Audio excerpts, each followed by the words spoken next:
नागपूर शहरातील लकडगंज पोलिसांनी मोठी आणि धडक कारवाई करत अवैध औषध विक्री रॅकेटचा पर्दाफाश केला आहे। मासुरकर चौक आणि गरोबा मैदान परिसरात करण्यात आलेल्या या कारवाईत पोलिसांनी एकूण 10,06,478 रुपयांचा मुद्देमाल जप्त केला आहे। यात अवैधरित्या विकले जाणारे भारी डोसची औषधे, गोळ्या, सिरप तसेच 2 कारचा समावेश आहे।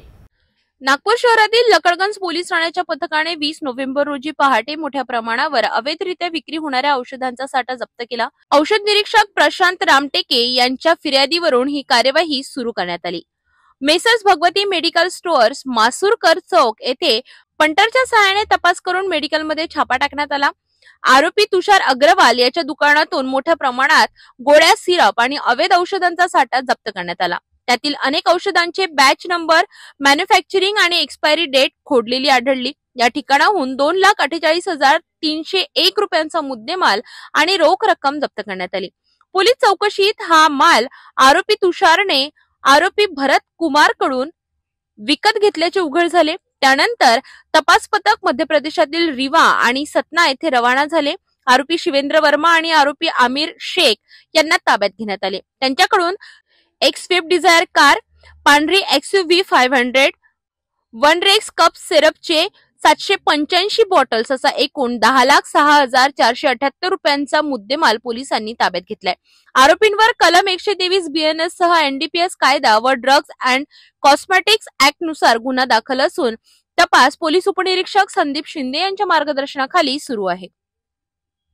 याच्यामध्ये रिवा MP मधून 2 आरोपींना या ठिकाणी अटक करण्यात आलेली आहे आणि जे अटक आरोपी आहेत त्या अटक आरोपींकडून ही माहिती मिळाली आहे की सदर हा माल UP उत्तरांचल या ठिकाणावरून आणत होते आणि सदर हा माल ₹40 पर बॉटल अशा स्वरूपात या ठिकाणी मिळत होता आणि त्यानंतर ते जवळपास 250 ते 300 रुपये पर बॉटल या ठिकाणी त्याची विक्री करत होता।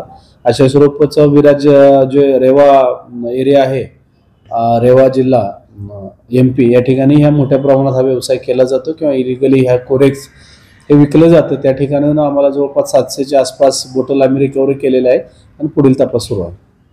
2 आरोपी पकडले, त्यामध्ये शिवेंद्र उर्फ शिब्बू श्रीनाथ वर्मा आणि आमिर मेहमूद शेख असे गरोबा मैदान या ठिकाणचे आहेत आणि हे लोक त्या ठिकाणावरून हे बॉटल्स विकत घेत होते आणि त्या ठिकाणी थांबत होते आणि तिथून हा व्यवसाय चालवत होते।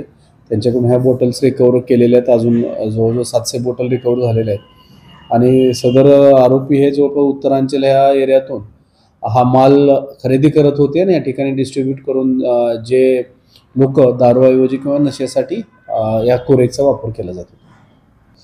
आरोपीकडून सगळा टोटल मुद्देमाल जवळपास 10 लाखाचा मुद्देमाल आपण आतापर्यंत ताब्यात घेतलेला आहे आणि ऑपरेशन थंडर पॉइंट 2 याच्या अंतर्गत माननीय CP साहेबांच्या मार्गदर्शनाखाली ही मोहीम सुरू आहे आणि अजून याच्यामध्ये नक्कीच आरोपींची वाढ होईल आणि आम्ही शेवटपर्यंत त्या ठिकाणी आरोपींपर्यंत पोहोचू।